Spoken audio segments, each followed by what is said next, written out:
We're looking at Romans chapter 11. We've been in the book of Romans for this service, for this 11 o'clock service. We've been in the book of Romans. For the next service, we're actually looking at a different chapter. Their theme, they're talking about Beauty and the Beast. So we went a whole different route. But for you, God has sent us to Romans chapter 11. We're looking at starting with verse 25. I will read the first verse, you read the second, and I'll read the third, and you read the fourth, and we continue like that. Are you ready? Verse 25 says, "Lest you be wise in your own sight, I do not want you to be unaware of this mystery, brothers. A partial hardening had come upon Israel until the fullness of the Gentiles has come in.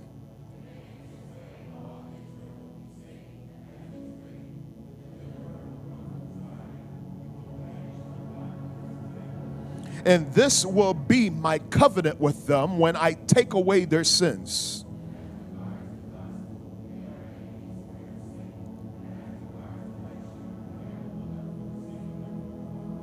For the gifts and the calling of God are irrevocable.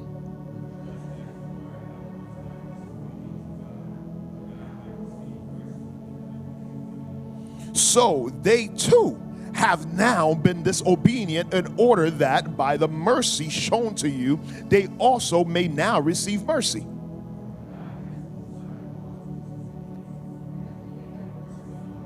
Oh, the depths of the riches and wisdom and knowledge of God.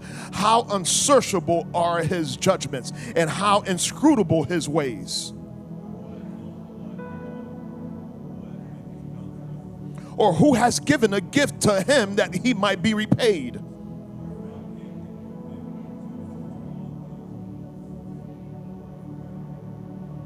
Before you sit down, look at your neighbor and tell them, humble yourself. No, they don't believe you. They're kind of hard. They're kind of hard. Find somebody else. Tell them, humble yourself. Humble yourself. Humble yourself. Come on in. Come on in. Come on in. There's plenty of seats. Plenty of seats. Come on in. Come on in. Humble yourself. Humble yourself. Humble yourself. In Christendom, in Christianity, we could tend to be a little prideful and arrogant. We could actually be a little bit not just arrogant, but we could actually be very judgmental to the world. Amen. You know, this week we had a group chat with some of the musicians, and we were talking about different things with the world and all that. And one of the things that was brought up was from 1 Corinthians chapter 5, how God tells us we are to judge one another as believers, but the world, he says, no, don't judge them. He will be the one that judges the world. It's amazing sometimes. I see people that are in church with ink on them and it says, you can't judge me. But actually, as a believer, we can judge you. It's the world that you can't judge. Are you here with me? Are you here with me? Because a lot of times we want to say you can't judge me, then you're identifying as the world. But as believers, you could judge. If I'm doing something wrong, not just as a pastor, but as a Christian in the faith, you could judge me and tell me, hey, brother, you need to set yourself straight. You need to go make sure that you're right before the Lord. A lot of times it is our pride and arrogance that causes us to think that people can't judge us and can't tell us when we're doing wrong. Are you here with me? You ever been on the side of the road or you're under a red light and you're not paying attention, you're on your phone and somebody honk you and you get mad at the person for honking you because you didn't go at the green light? You're like, what's the rush? Like you're sitting on your phone. It's been 2 minutes. We caught the light twice already. You know, so you have to understand we need to learn to humble ourselves because if you're going to move ahead in life, you have to learn to humble yourself. I was teaching at another church one time. I said, it's crazy how humbleness and humility start the same, but they end differently. I don't know if y'all catch that. Humbleness and humility start the same, but yet they end differently. Because humbleness start with you putting yourself down.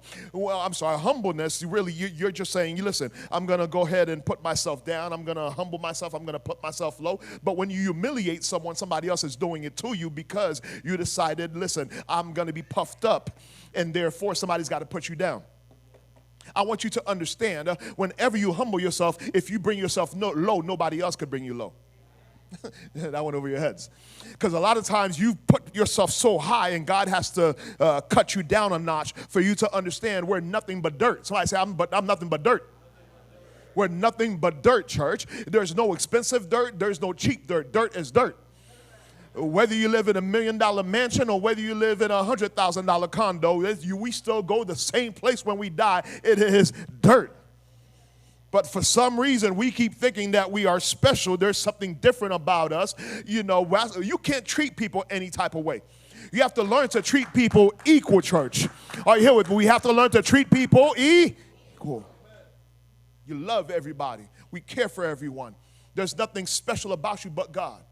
If it wasn't for God, where would we be?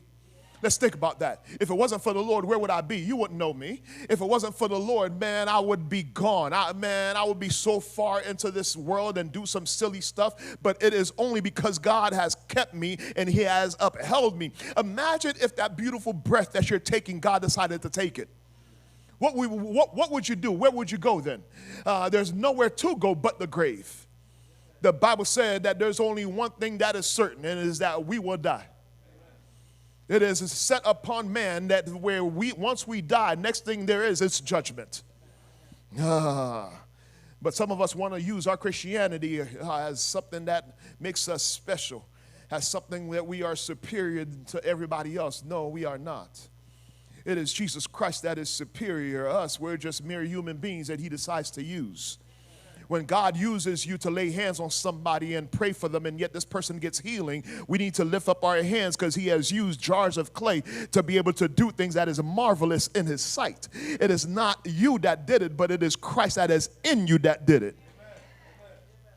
So I have to ask myself then, how is it that the Old Testament saints got saved if Jesus did not come yet?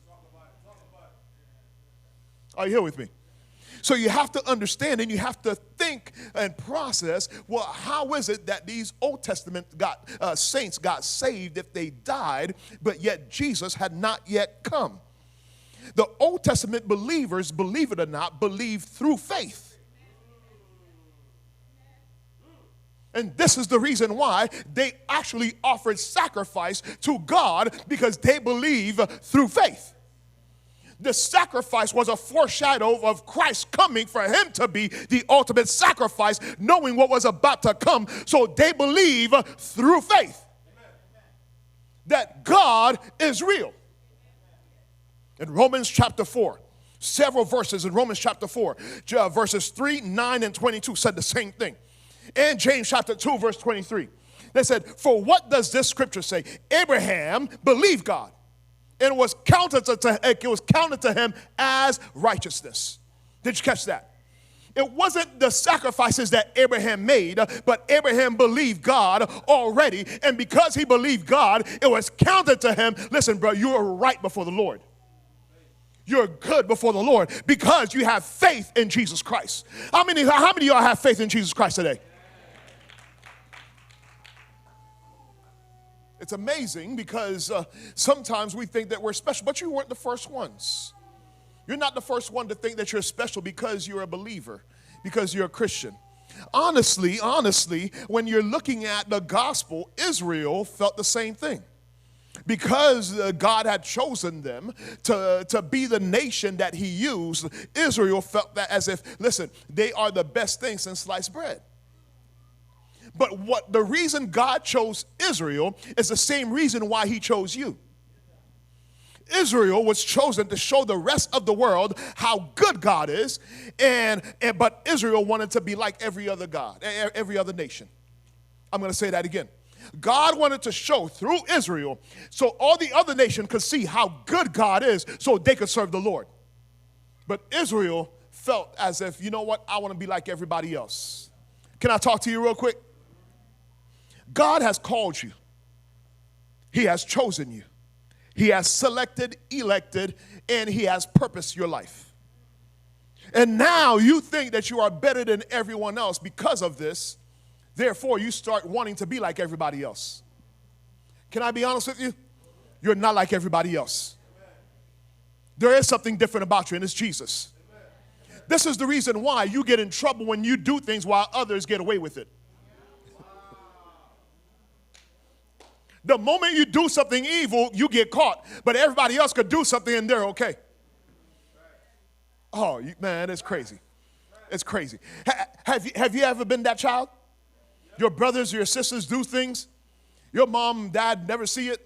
But the moment you see it, like, hey, what's going on with you? Because God has chosen you for you to be the example. We should serve God in a way where people bless God for us. Where people could say, yo, there is a God because of so and so. Jesus lives because of you at the job. Because you're a representation of him to everybody else. The moment you show up, it's like they call it modern day today, but the whole vibe changed at the job. But what it is, it's the Spirit of God that is in you that just walked in the room. Oh, that went over your heads. Did you understand what I just said? Once you walk in, because it's not the vibe that changes, it's the Holy Spirit that's in you that causes the change, where now you've brought peace. Now God has brought joy. Now God has brought this peace that surpasses all understanding the moment you show up.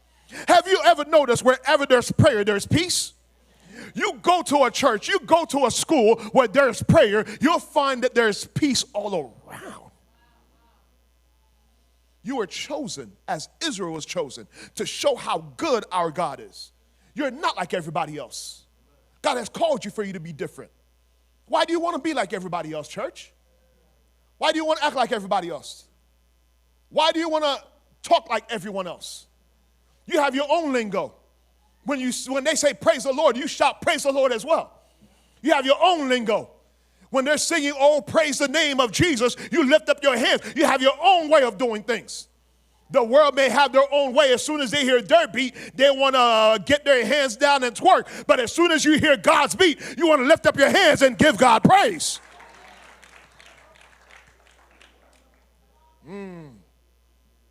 Israel was the original branch that was connected to the vine. Did you catch that? This is why I put that picture up in the beginning. My wife did this weird thing a few years ago at our house, a couple years ago. She went and got some pretty flowers. We got some palm trees at our house. She decided to cut the palm tree and then connect some flowers, the branch of the flower to it, got some stockings wrapped around it, pour some dirt in it, and all of a sudden, a couple months later, some of the flowers started blossoming. I said, well, look at this. And it's amazing how chapter 11 talks about us being grafted in. Because this is us right now. We are not the original. Jesus didn't come for us. I'm going to say it again. Jesus didn't come for us. But because the natural branches decided not to give fruit and rejected him as a true vine, he decided, let me go get some other things that don't look like me, that's not connected to me, and then I'm going to connect them to myself, and then they start blossoming and they start producing fruit. Listen, church, you produce fruit because you're connected to Jesus. The blood of Jesus is the soil that you are buried in. This is why in baptism, they say that you are buried. When you go under, you are buried with Christ. And when you get out of the water, you have risen with God. You're buried to death, but you have risen with Christ. To understand that you are no longer who you are. Now you're living for Christ, by Christ, and through Christ. They were the original branch. They're the original branch, but they didn't want to be connected. That's crazy. That God was able to graft me into his true vine for me to be who he wants me to be. Therefore, I can't take credit for anything. Amen. I'm going to say it again. I can't take credit for anything. Amen. Because I'm not the original. I just got connected. I can't take credit for being holy. I'm not the original. I just got connected to holiness. I can't take credit for being blessed. I didn't do anything for the blessing. I just got connected to the blesser. I didn't do anything for him for me to get healed. I just got connected to the healer. I didn't do anything for me to have my sanity. The only thing I had to do was the one that is the psychologist connected me to himself to get my mind right. I don't know about you today, but I need to get connected with God. I don't know about you today, but I need to get connected with God. Listen to me. In my life, Jesus has to be glorified. Will Jesus be glorified in your life? The Bible said all Israel will be saved. But all Israel will be saved, according to Romans chapter 11, is when God comes in and he points Israel to himself and he banishes, the Bible says, all ungodliness among them and remove their sins through Jesus Christ. Now, let me give you some theology, because there's a lot of preachers that will come and they will say that it doesn't matter whether they accept Jesus or not, all Israel will be saved, because they use that passage. There is no salvation without Jesus. I'm going to say it again. There's no salvation without Jesus. Notice that Romans chapter 11 says that God will come and he will remove all ungodliness and unrighteousness in Israel, meaning the ones that will never come to God, they are not going to be saved. They're going to die in it. The ones that God have called, he will remove the unrighteousness out of them. This is why I am not shocked when I won't be shocked when Christ comes. Don't let Christ come and be a surprise to you.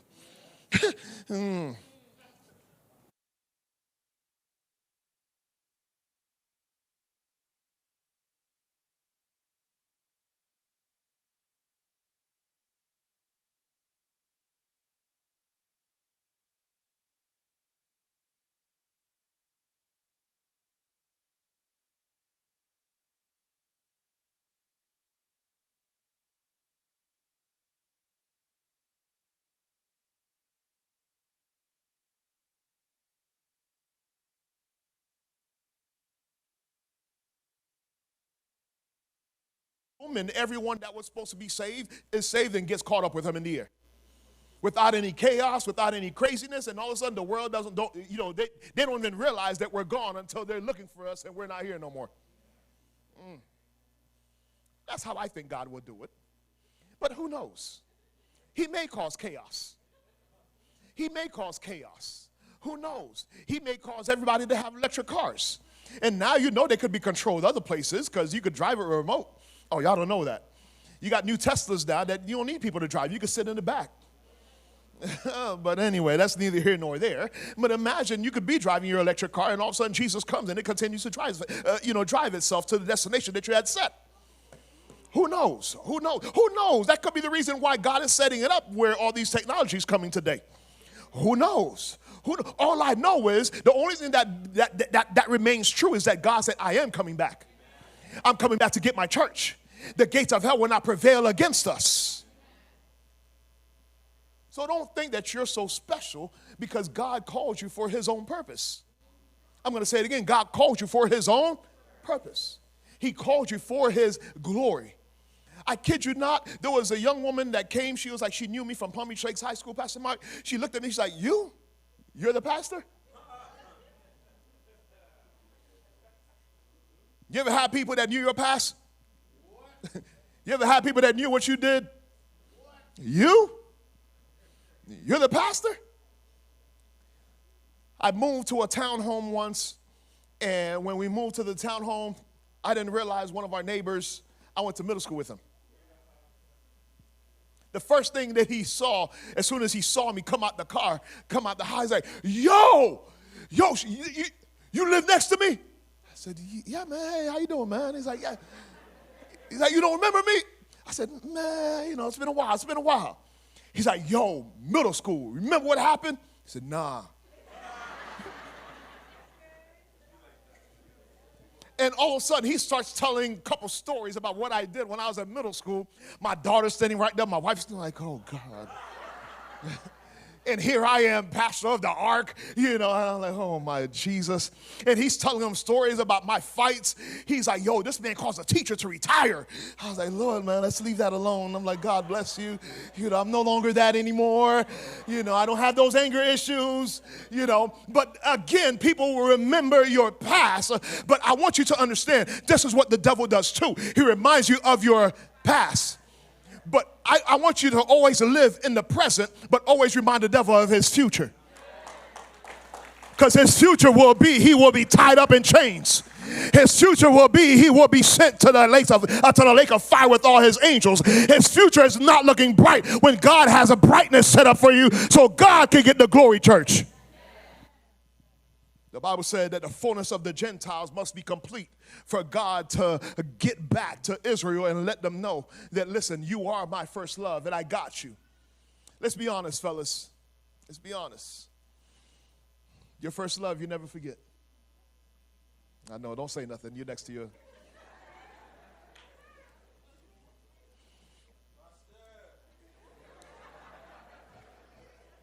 I'm just glad that I was able to marry my first love. Well, yeah. You know, I fell in love with her early. You know, I think we were like 13, man. You know, and the thing is, there might have been others, but there's none like her. I say all that because you have to understand that God has there's a soft spot in God's heart for Israel because that's his first love. So though that God has turned his back on them for us, but once the Bible says the time of the Gentiles is complete, meaning everyone that is not of Jewish descent, he will capture them. And once the church is complete, the Gentile is complete, now God will go back to Israel and say, come on now, my child. Listen, that time might be during the moment of tribulation, but who knows? But I want you to understand, if you're here today, it's because God has called you and he has set you apart for his glory. God made enemies out of his first love for our sake. He decided to make Israel jealous by coming to us. This is one thing that I don't mind because it's God, because he loves me like this. I don't mind him coming to make somebody else jealous. You can make Israel jealous, but why are you making them jealous? Bless me. You can make Israel jealous, but why are you making them jealous? Love me. You can make Israel jealous, but why are you making them jealous? Use me. You can make anybody jealous that you want, Lord God, but while you're doing that, I need your anointing upon me. You could do whatever it is that you want with them because you have been able to put your spirit upon them, but yet your spirit has never rested upon them. And I need your spirit to rest upon me, though, Lord God, because I know, Lord, that you love me as well and that you care for me as well and that you have some mighty things set for me. I want you to understand today that everything in my life is about Jesus. It's not about me. It's not about you. It's not about anybody. It's about Jesus Christ. Me preaching and teaching, it's not about me, it's about Jesus. Me singing, it's not about me, but it's about Jesus. This is why when you worship, it's no longer about you, it should be about Jesus Christ.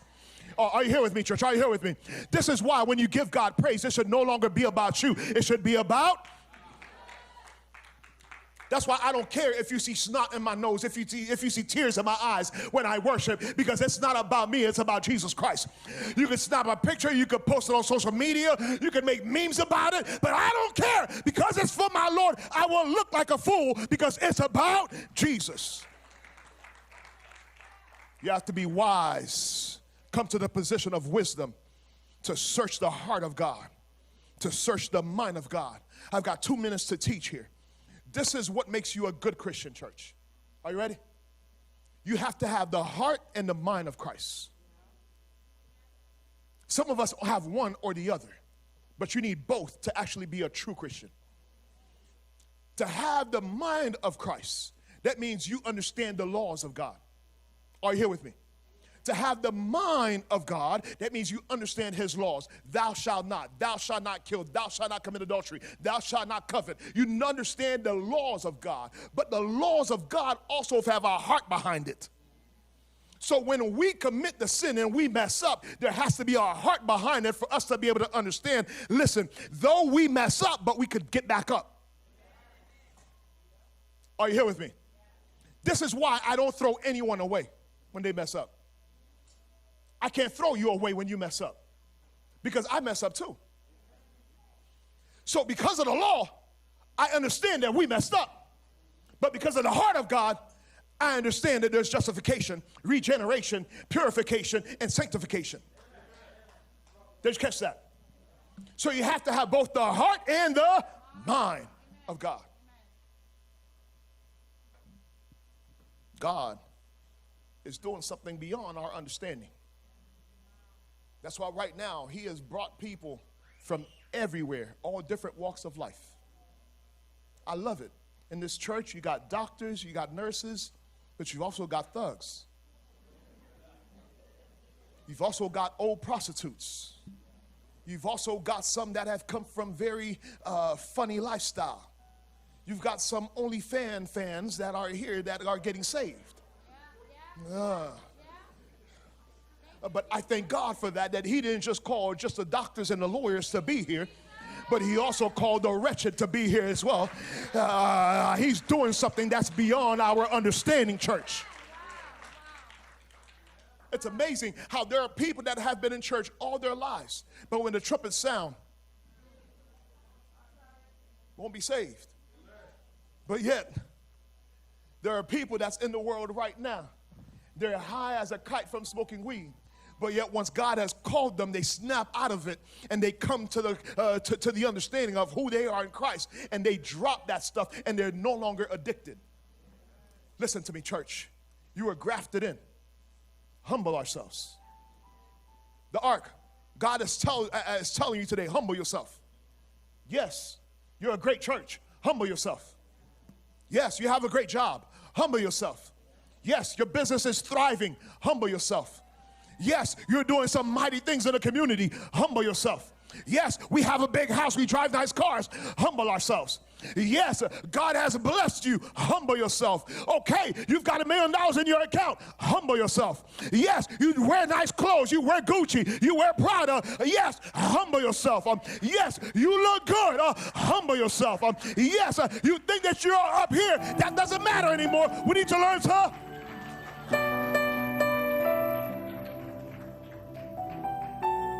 It's funny how the world understood this, because even the world with Kendrick Lamar came in and made a song for him to say, yeah, sit down, be humble.